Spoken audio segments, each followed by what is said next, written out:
बिस्मिल्लाहिर्रहमानिर्रहीम, अस्सलाम वालेकुम। Welcome to a new video. आज मीज़ान बैंक का शेयर एनालिसिस करते हैं। Today is 6 May. आज स्टॉक मार्केट के अंदर एक काफ़ी वोलाटाइल डे रहा। इंडेक्स ने 1,13,000 पे आज क्लोजिंग की। 1,13,568 533.533 पॉइंट्स मार्केट ने गिरा दिए और मार्केट के अंदर शुरू के अंदर थोड़ी सी सुबह तेज़ी आई, जो कि इस अजम्पशन में थी कि मार्केट को सेलिब्रेट करेगी जो स्टेट बैंक ने इंटरेस्ट रेट्स का कट डाउन किया। 100 बेसिस पॉइंट्स का 1% इंटरेस्ट रेट नीचे आया, लेकिन फिर जो बॉर्डर्स के ऊपर टेंशन है पाकिस्तान इंडिया की, उसकी वजह से मार्केट सेंटिमेंट थोड़ा सा नेगेटिव साइड पे रहा और अक्रॉस द बोर्ड बहुत ज़्यादा हैवी सेलिंग आई और प्रॉफिट टेकिंग आई। डेफिनेटली बहुत सारे ऐसे सेगमेंट्स हैं, ऐसे शेयर हैं जिसमें लोगों ने अच्छे प्रॉफिट अर्न किए हुए थे, तो वो प्रॉफिट की बुकिंग उन्होंने की कि यू नेवर नो कि कल क्या कैसा रिजल्ट आए चीज़ों का। तो उस हवाले से मीज़ान बैंक का भी चूँकि आज डिविडेंड के बाद इसके एक्स होने की डेट थी, तो पहले इंडेक्स के ऊपर देख लिया 1,13,568 की क्लोजिंग 533 पॉइंट का माइनस। आज डे इंट्राडे हाई में 1,15,093 पॉइंट्स का हाई लगा और 1,13,418 का लो, जो कि यानी क्लोजिंग के आसपास ही ये लो टच हुआ था। और जो हाई था ये सुबह मॉर्निंग में फर्स्ट हाफ में ही समझ लें 10 बजे के आसपास इसने हाई टच कर लिया था। या अगर 10 बजे के टाइम पे हम देखें तो 1,15,055 का हमें रेट यहाँ पे इंडेक्स के पॉइंटर पे नज़र आ रहा है। तो आज थोड़ा सा फिर अब मीज़ान बैंक के बारे से बात करते हैं कि मीज़ान बैंक में आज क्या सूरत हाल रही। मीज़ान बैंक के अंदर सिचुएशन जो है वो काफ़ी इंटरेस्टिंग है। शेयर पहले तो बात करते हैं कि लॉन्ग टर्म के हवाले से it's a very good share. शरिया कंप्लाइंट बैंकिंग के अंदर top of the line bank है। दो बैंक्स हैं शरिया कंप्लाइंट बैंकिंग में जो इस कंसिडरेबल रेंज के अंदर है। एक मीज़ान बैंक है और दूसरा फैसल इस्लामिक बैंक। तो अगर हम फैसल बैंक और मीज़ान बैंक का कंपैरिजन देखें, जो कल की इसमें प्राइसेस है अपडेट है, आज के प्राइसेस में भी आपको रिफ्लेक्ट नहीं हो रही, हमने शीट अभी अपडेट नहीं हुई आज तो, लेकिन कल तक की प्राइस के मुताबिक भी मीज़ान बैंक 5.52 पी रेशियो के साथ है और फैसल बैंक 3.58 के साथ। तो जो अभी भी इनका कंपैरिजन साफ बता रहा है कि P ratio wise Faisal bank इस टाइम अट्रैक्टिव रेंज के अंदर है। मीज़ान बैंक थोड़ा सा ओवर सेलिंग की तरफ यानी ओवर बॉट हो चुका है, ओवर प्राइस्ड है और उसके बारे में इसका रिजल्ट भी अभी हम तफसील से एनालाइज करते हैं कि मीज़ान बैंक में क्या सिनेरियो। तो मीज़ान बैंक अगर हम आज के डेट पे देखें तो सिर्फ एक दिन की बजाय तो कि आज वॉल्यूम एक बहुत ज़्यादा नहीं रहा 640 और ये देखें ऊपर मीज़ान बैंक का XD लिखा हुआ है, मीन्स कि ये एक्स हो चुका है, डिविडेंड की डेट गुजर चुकी है और डिविडेंड लोगों ने अवेल कर लिया है। तो ट्रेडिशनल यही होता है कि लोग जब डिविडेंड जब रिजल्ट अनाउंस होता है उसके बाद लोग उस शेयर की तरफ अट्रैक्टेड होते हैं। रिजल्ट अनाउंस होने के बाद चूँकि 7 रुपये का डिविडेंड था, लोगों ने शेयर के अंदर बहुत तेज़ी से बाइंग की और फिर डिविडेंड को अवेल किया। और जब डिविडेंड अवेल करने की डेट गुजर गई तो फिर जिन्होंने सिर्फ डिविडेंड को अवेल करने के लिए शेयर को लिया था, लॉन्ग टर्म होल्डिंग का पर्पज़ नहीं था, उन्होंने इसको सेल किया। ये 1 मंथ का ग्राफ हमारे सामने है और डिविडेंड इनका अनाउंस हुआ तो उससे पहले की प्राइस से ऑलमोस्ट लाइक अप्रैल 18 को 255 की प्राइस हमें नज़र आ रही है। उसके बाद उठना शुरू हुआ ये शेयर और जब डिविडेंड अनाउंस हो गया तो अप्रैल 21 को इसने 279 का हाई बनाया, जो रिसेंट इसके अंदर ऑल टाइम हाई ही समझ लें, हम इसको समझ सकते हैं। अब द पॉइंट इज़ के और बल्कि 52 वीक रेंज जो हाई किया 281 है और अप्रैल 21 को हमें ये 2025 अप्रैल 21 को 279 नज़र आ रहा है। अब थोड़ा सा इनका रिजल्ट के बारे से देख लेते हैं कि रिजल्ट के अंदर क्या डेट्स हैं। डेट्स का इसमें काफ़ी एलिमेंट आए। देखें अप्रैल 21 को रिजल्ट इनका अनाउंस हुआ और ये प्रॉपर एक देखिए फॉर्म 7 लिखा हुआ नज़र आ रहा है। ये प्रॉपर SCCP के रिक्वायरमेंट के मुताबिक उस जो स्टैट्यूटरी रेगुलेशन हैं, कंप्लाइंस रिक्वायरमेंट्स हैं, उसके मुताबिक ये प्रेस्क्राइब्ड फॉर्मेट के अंदर हर कंपनी जो स्टॉक मार्केट में लिस्टेड है रिजल्ट्स को अनाउंस करके स्टॉक मार्केट को इंटीमेट करना होता है। तो ये अप्रैल 21 का ऑफिशियल लेटर है जो कि स्टॉक मार्केट की वेबसाइट पे अवेलेबल है। इसमें कैश डिविडेंड 7 रुपये पर शेयर दिया।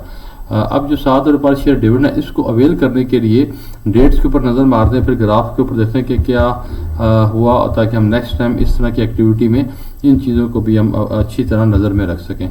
ये देखें मैं यहाँ से पढ़ता हूँ और ताकि आपको अगर रीडेबिलिटी में प्रॉब्लम हो तब भी you can listen what I am saying. The share transfer books of the bank will be close from May to May 4 2025 both days inclusive, यानी कि 2, 3, 4 इन तीनों दिनों में शेयर बुक्स क्लोज रहेंगी।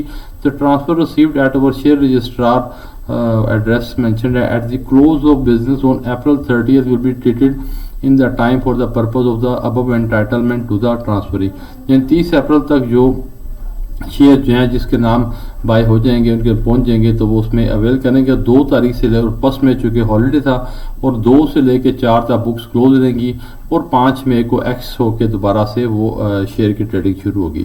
अच्छा, इट मीन्स कि रिजल्ट की अनाउंसमेंट हुई है April 21 को, तो जो ही April 21 को इसकी बाइंग शुरू यानी रेट ओपन हुआ कि लोगों को डिस्क्लोज हो गया। नॉर्मली जो मॉर्निंग में 10, 11, 12 बजे तक ये रिजल्ट के बारे में मार्केट न्यूज़ आउट हो जाती है। तो April 21 को इन्होंने 7 रुपये डिविडेंड देने का इन्होंने अनाउंसमेंट की।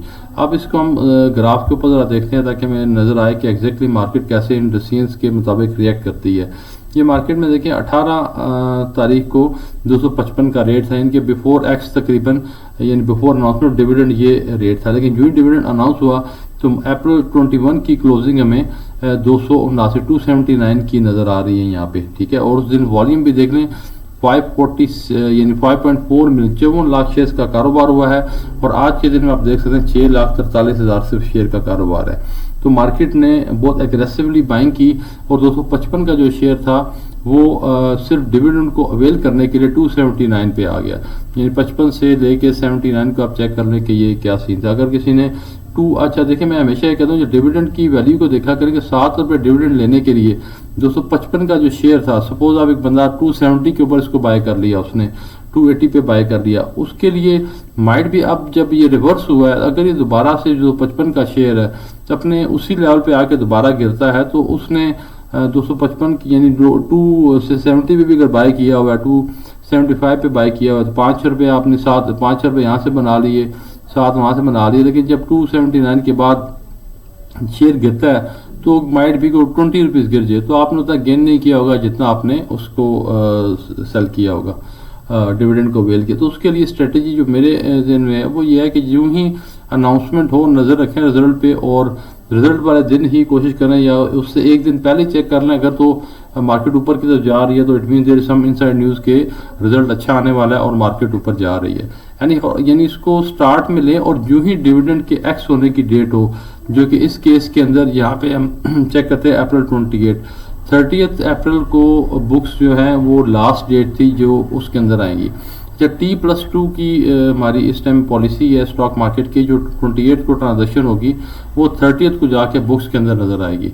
इट मीन्स कि 28 इज द हाईएस्ट रेट जिसके ऊपर जो है ना वो रेट रहेगा। तो ideally what my philosophy is कि आप जब डिविडेंड का अनाउंसमेंट हो रहा हो उस दिन जितना जल्दी हो सके शेयर को अगर आप पकड़ने में कामयाब हो जाते हैं या उससे पहले से आपने पकड़ा हुआ है उसको और आप ट्रेडिंग करना चाह रहे हैं तो फिर जो ही उसकी एक्स होने की लास्ट डेट हो, यानी कि 30th की अगर डेट उन्होंने मेंशन की हुई है अपने उस लेटर के अंदर कि 30th is the last date जिसको हम वो करेंगे, तो इट मीन्स कि 28th is the date of transaction जिस दिन जो बाइंग होगी वो date will be the last date जो कि एंटरटेन होगी।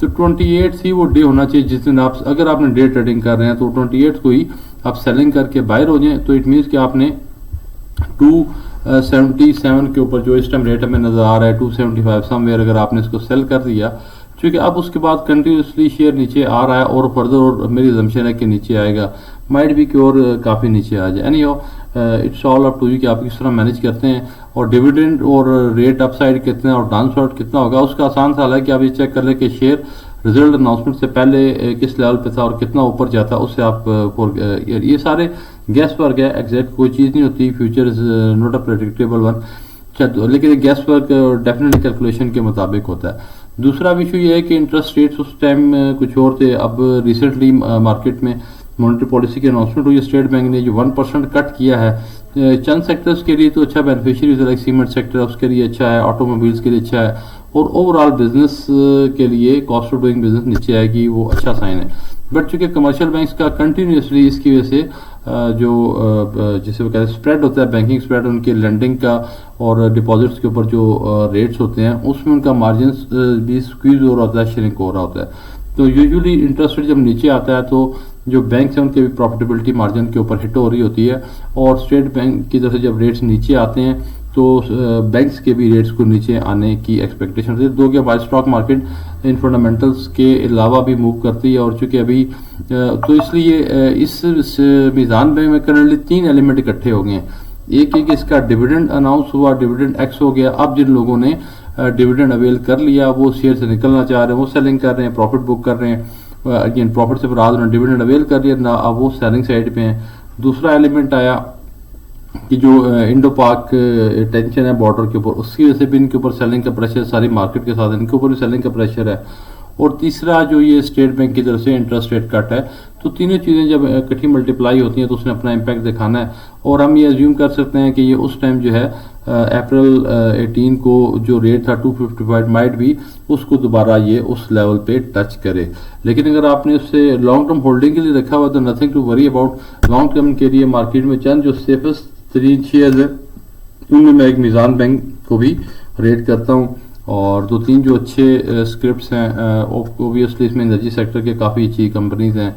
मीज़ान बैंक है, DCR है, ऑटोमोबाइल्स में करंट रेट्स के मुताबिक साजगार है। होंडा भी है लेकिन वो काफ़ी ऊपर जा चुका है। तो एनी हाउ ये कुछ शेयर्स के नाम भी मैंने दे दिए। तो मीज़ान बैंक के हवाले से यही स्ट्रेटजी है कि अगर आपने लॉन्ग टर्म होल्डिंग के लिए रखा हुआ है तो डेफिनेटली आपको डिविडेंड भी मिल गया, वो भी आपने अवेल कर लिया। और असल डिविडेंड का मजा तो उन लोगों के लिए जिन्होंने 10, 15, 20, 50 रुपए से सपोज इसको अवेल किया हुआ है, उसको होल्डिंग रखी हुई है और लॉन्ग टर्म के लिए लेके चल रहे हैं। ये ऐसा शेयर है जो बेचने वाला इसको रखें और फिर आपको जनरेशन के लिए अपनी लॉन्ग टर्म के लिए भी उसको, यानी आप अपने बच्चों को ये शेयर गिफ्ट करेंगे तो उनको बताएंगे जी हमने इतने का शेयर लिया था और आज इसमें इतनी। ऐसे लोग हैं जिन्होंने 10 रुपये का अगर इसको लिया होगा तो आज यू कैन इमेजिन कि हर साल उनको अपने जो एक्चुअल फेस वैल्यू है उससे ज़्यादा पैसे तो हर साल यानी मिल रहे हैं। अगर आप यही पैसे आपने बैंक में रखे हों सेविंग स्कीम के अंदर तो बैंक आपको 10 रुपये अगर आपने रखवाए तो साल बाद आपको पता है कि कितना 10% अगर बेंच मार्क है तो इन्हें सालाना सिर्फ 1 रुपया ही देना। और लेकिन मीज़ान बैंक अगर इसने शुरू से बाय किया हुआ था और 7 रुपये का तो इसका ये डिविडेंड वो है कि जो इन्होंने अभी रिसेंटली अनाउंस किया है, लेकिन उसके अलावा इंटरिम डिविडेंड इससे पहले भी है वो भी यहाँ पे मेंशन होता है, वो भी मैं आपको दिखा देता हूँ कि इन्होंने अभी तक कितना डिविडेंड उसके अलावा दिया है। तो 70% इसके लिया है और इसके अलावा इससे पहले शायद उन्होंने डिविडेंड नहीं दिया। तो नॉर्मली 10, 15, 20 रुपये अगर ये डिविडेंड एनुअली दे रहे होते हैं तो इसका वेरी गुड रिटर्न। तो इसलिए डिविडेंड के हवाले से अगर आप देखें तो वो कंपनी जो अपनी इनिशियल स्टेज पे होती हैं प्राइस उनकी से 50 से कम है तो लॉन्ग टर्म में इनको रखेंगे तो जितनी उसकी इन्वेस्टमेंट है वो खाली डिविडेंड से ही आपको पे बैक अच्छा मिल जाएगा। और प्राइस अप्रिसिएशन जो 10 रुपये वाला शेयर आज इस किसी के पास अगर ये उसी टाइम से पड़ा हुआ है तो 27 टाइम इसके अंदर जो है वो ग्रोथ हो चुकी हुई है। तो यू कैन फेयरली अंडरस्टैंड कि ये कितना ज़्यादा इंक्रीमेंट इसके अंदर आ चुकी हुई है। बाकी इसकी प्राइस के हवाले से एक और एंगल से अगर हम इसकी वैल्यूएशन देखें P ratio earning per share के हवाले से तो लास्ट क्वार्टर जो भी एंड हुआ है 31 मार्च 2025 को उसके अकॉर्डिंगली इनकी जो EPS है वो 12.22 बन रही है जो कि थोड़ी सी पिछले साल के क्वार्टर से कम है। और डेफिनेटली उसमें इंटरेस्ट रेट्स जो कंटिन्यूसली 6 माह से नीचे आ रहे हैं तो उसके इम्पैक्ट की वजह से इनकी EPS जो है वो कम हुई है। तो ये 12.22 क्वार्टर EPS का मतलब है कि जो इनकी हमारे पास एनुअल EPS आ रही है जो एक और अच्छे ब्रोकरेज हाउस की, एक रिलायबल ब्रोकरेज हाउस की वेबसाइट पे और उनकी ऐप पे आ रही है तो ये 40.9.12 है। तो अगर हम इसको अर्निंग पर शेयर को फॉर द कैलकुलेशन पर्पस 50 भी समझें तो ये देख लें यहाँ पे फैसल बैंक का पी रेशियो 4 से कम है और मीज़ान बैंक का 5.5 है। तो मैं ये समझ लूँ कि 4.5 इज़ द फेयर इनफ। 4 से लेके 5 के दरमियान ये पी रेशियो, और अच्छी कंपनी अच्छा बैंक है तो ये 5 के पी रेशियो से ऊपर नहीं होना चाहिए। अच्छा उसके एंगल से भी अगर उस रेट से देखें तो 50 की अगर अर्निंग पर शेयर को हम 5 से मल्टीप्लाई करें तो 250 ही इसकी फेयर वैल्यू बन रही है जिसके ऊपर ये अपने बोनस की इसकी डिविडेंड की अनाउंसमेंट से पहले खड़ा हुआ था। तो इस कैलकुलेशंस के मुताबिक और जो इसका प्रीवियस रेट था और पी रेशियो के अकॉर्डिंगली और डिविडेंड के बाद अभी इसका ट्रेंड भी नज़र आ रहा है कि नीचे है। तो लेकिन इतना नीचे भी नहीं है, देखें सिर्फ डाउनवर्ड ट्रेंड में भी 643 शेयर्स का इसके अंदर काम हुआ है। लेकिन इतने कम वॉल्यूम का अजम्पशन ये मेरी है कि जिनके पास देखें दो तरह के लोग हैं, एक वो जिनके पास होल्डिंग है तो उन्होंने इसकी होल्डिंग रखी हुई है और वो सेल नहीं करना चाह रहे, अच्छी स्ट्रांग होल्डिंग है, और जिनके पास कैश है, लिक्विडिटी है, वो भी इसको बाय नहीं कर रहे क्योंकि वो एज्यूम कर रहे हैं कि थोड़ा सा और नीचे आएगा। तो सारा सेंटिमेंट्स की और अपनी अपनी परसेप्शन की बात है कि कौन सा शेयर आपको किस तरह, दो पार्टीज होती है, एक बेच रहा होता है, एक सेल कर रहा होता है। तो अब आपकी जो भी अपनी स्ट्रेटजी है, लिक्विडिटी आपके पास है, तो इसको थोड़ा सा वेट करना, थोड़ा और नीचे आएगा। और अगर आप पास शेयर है तो फिर आपने डेफिनेटली इसको स्ट्रॉन्ग होल्डिंग है, इसको स्ट्रॉन्ग होल्ड रखें। लॉन्ग टर्म के अंदर इंशाल्लाह आपको अच्छे रिटर्न्स, डिविडेंड भी देगा, प्राइस एप्रिसिएशन भी देगा। So this is all about Meezan bank. Hopefully आपको वीडियो अच्छी लगी होगी, अगर अच्छी लगी है तो उसको लाइक भी कर दें, चैनल को सब्सक्राइब करें। और इसके हवाले ये है कि ये वीडियोज़ को देखते हैं इंशाल्लाह आपकी ग्रेजुअली स्लोली अंडरस्टैंडिंग बढ़ रही होगी।